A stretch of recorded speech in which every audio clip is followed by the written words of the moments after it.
It was 1913, and with the stroke of a pen, newly elected President Woodrow Wilson segregated the federal workforce. His racist mandates exacerbated the growing income gap between black and white civil servants. Then, in the midst of World War II, specifically 1942 to 1943, the United States government realized it needed all hands on deck, even the hands of black men and women. They were recruited for federal administrative positions, postal work, and military service. Fast forward 50 plus years, the United States once again found itself at a turning point. We were at war. It was a new millennium. George W. Bush was elected president. The Iran-Iraq war was heating up. The Securities and Exchange Commission was under fire for insider trading, and the World Trade Centers were coming down, literally. Our country was under attack. The structure of the federal government was shifting to handle these changes. The Department of Homeland Security was stood up, and the base realignment and closure was in full force. It was a perfect storm, yet a perfect time for African American federal senior executives to take their place at the top. However, not much had changed since the Wilson administration. It was, I would say it was a hostile work environment, to put it in one phrase. We felt a need to have a voice for African Americans. You know, there was an association, a senior executive association, but they didn't always speak our language, nor did they always highlight our issues. There were SESs in the federal government who had no college degree. None were African American. None were African American. Okay. Also, there were what I call university clubs.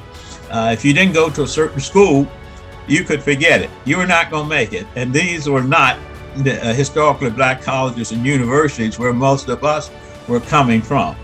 So we got together as a group and decided to form AAFEA because we felt we needed to tell our story in a way that would be understood by the people that mattered, the leadership, as well as the Capitol Hill supporters. Tracy Pinson, Dr. Gant, and I attended Harvard University together, and we were the only African Americans in a class of 132 individuals from around the world. And it was very, very clear that how rare we were. And we decided that if there was going to be change, if there were to be more African Americans, we had to be the ones to make that change happen. So we committed to forming AAFEA with the goal of working to increase the number of African Americans at the highest level of government. AAFEA grew from literally an organization that was founded around the kitchen table with people doing it in their spare time, off on, weekends and evenings, and and it's still growing. And of course, once we had the first workshop and we're exposing people to our organization, then the membership started. I mean, it's sort of like just one of those cycles where once you kind of get one part of it, then the rest of it sort of becomes a lot easier. So I think we really, just like the United States, and they put all the credit to George Washington. I mean, he was sort of like the George Washington in the sense that he established what we needed to do as an organization from the very outset. And there were not, personality conflicts and people, with factions. We never had any of that. And so, just very steadily, we kind of kept moving forward. And I'm not sure exactly when you would say we really, kind of became a full-fledged, powerful organization, but certainly somewhere along that path in the first, 5 or 6 years we did. My good friend, Leslie Frazier, often says that we were a mom and pop operation in those days. I like to refer to us as a village operation. I was fortunate to be able to fund the organization, so that kept it alive. and we committed to making it being built to last. Not only did it last, it thrived. 20 years after William Brown, the late Tracy Pinson, Dr. Lenora Gant, and Catherine Bland founded the African American Federal Executive Association, it is widely recognized as a leading nonprofit organization dedicated to increasing the number of African Americans within the ranks of the U.S. government.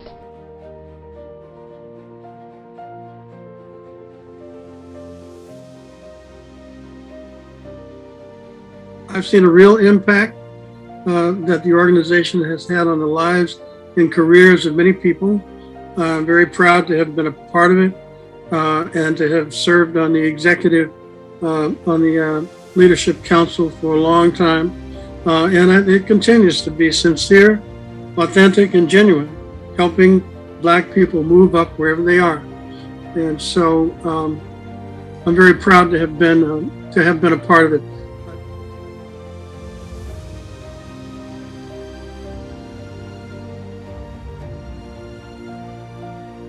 When I started out, there was no organization like this. You had to sort of figure it out on your own.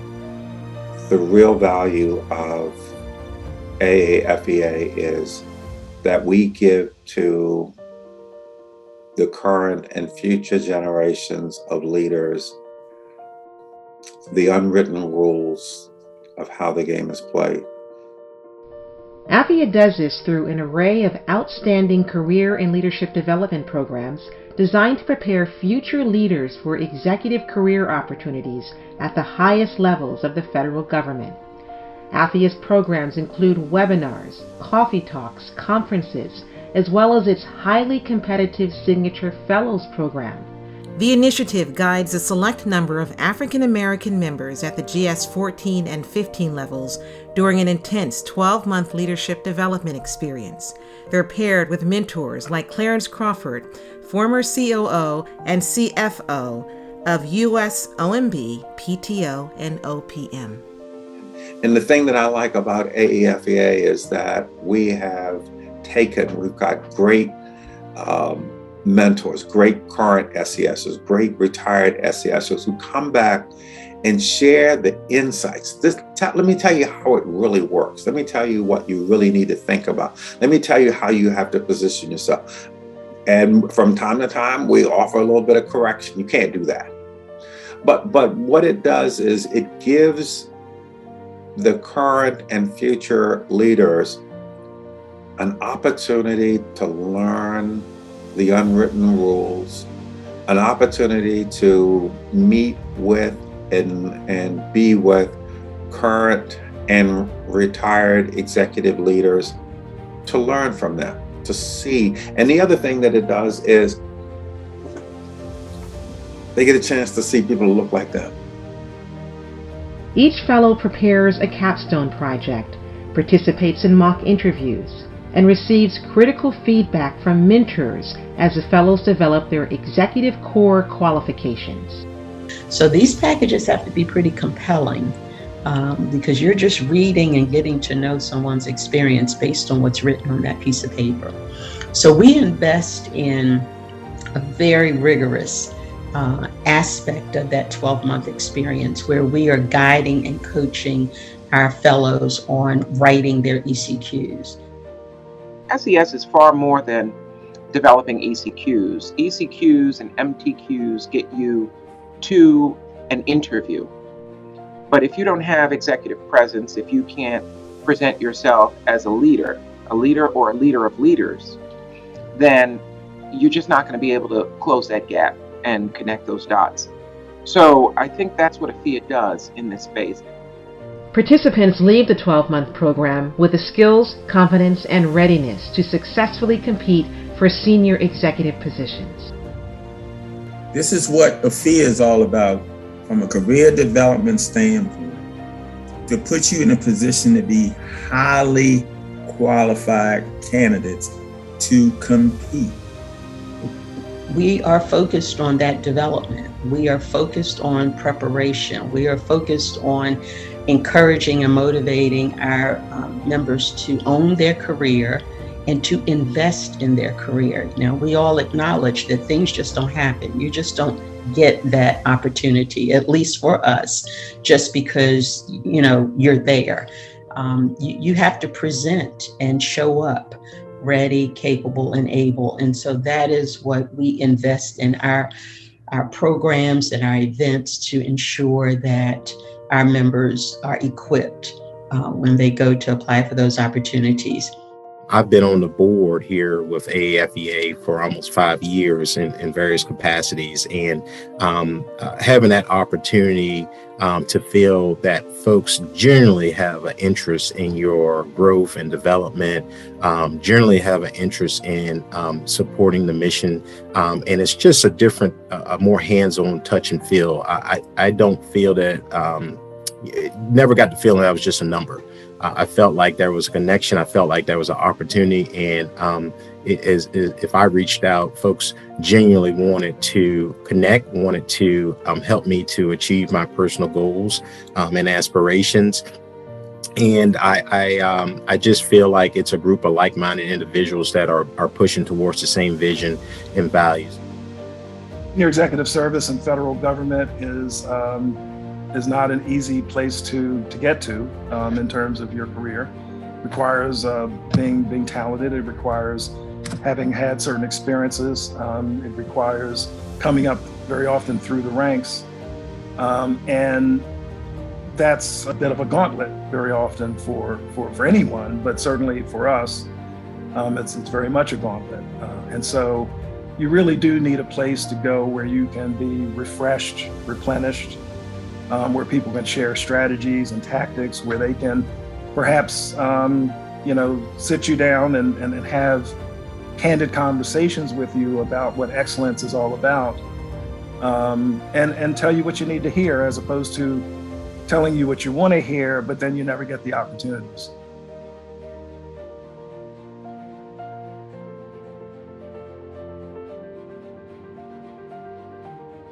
My motivation to them is shoot for the stars. I want them to go further than I've ever been able to go in my life. I want them to realize their full potential. AAFEA's influence is also being felt on Capitol Hill, where AAFEA founder William Brown testified before Congress in support of the SES Diversity Assurance Act. The proposed legislation is designed to ensure that the senior ranks of the federal government reflect the mosaic of America. Unfortunately, it was introduced several times and it did not get approval. But the fact that we were able to get a bill that addressed that introduced was a major accomplishment. So what I'd like to see that bill introduced again and this time passed. And as AAFEA continues to be a catalyst for change, President Biden's Day 1 executive order on diversity, equity, inclusion, and accessibility in the federal workforce ushers in a ray of hope. And our mission to prepare African Americans for advancement opportunities in the senior executive service, that aligns, I think, perfectly with the Biden-Harris administration executive order regarding diversity and inclusion and equity. That is why our founder founded this organization, because it was clear then, and it really is still clear now, unfortunately, that the representation of senior executives in the African American senior executives has not shifted appreciably over decades, quite frankly. As for the future of AAFEA, I see certainly a significant increase in our membership. We are enhancing our brand awareness and our visibility. We've made significant strides just in 2021 and post-pandemic. I would love to see every African American SES in the federal government be a member of the organization. They benefit from all the work that the cadre of people in AAFEA are doing. how can we reach more people who don't work and live in the Washington, D.C. area? I think is something 5 years from now would be great to see. Can we do regional conferences? I really would like to see AAFEA to really be a global organization. What we've learned in the pandemic and what we've learned during this time when we've been at home is that we have folks that have connected with AAFEA and our programs across the globe. We're trying not to be the best kept secret in town, and we're making some progress. But 5 years from now, I would love it. If there's something that's impacting federal employees that the Washington Post knows, I need to talk to somebody at AAFEA and see what they think about it. Congress needs to think about, if there's a hearing on the Hill, let me hear from, along with the other organizations, but let me hear from AAFEA because they're an important voice and they represent an important constituency. So 5 years from now, I'd like to see that be a common thing. I look forward to a time when, and this is not to say that I want AAFEA to end, but I look forward to a time where we exist in a society where AAFEA is no longer necessary for the intended purpose as it was founded. I don't think that we're there based on the numbers, based on the retirements, and based on the new recruits into the executive service. We've still got work to do.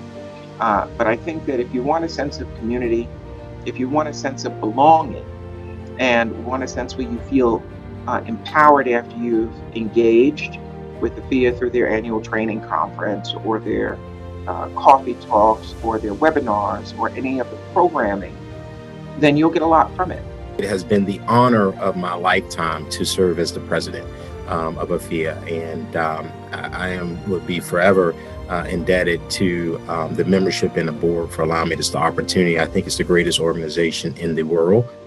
I continue to be inspired and motivated by the public sector and the hard work of the public servants there. I have witnessed it for all of my career.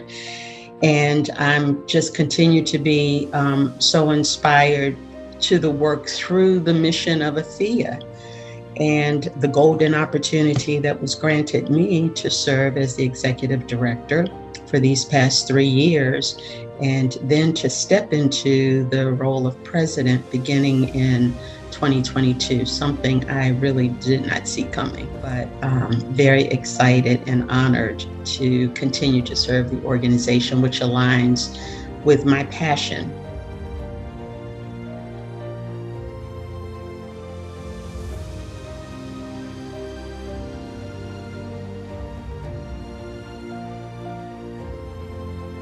There's still those glass ceilings out there that have to be cracked through.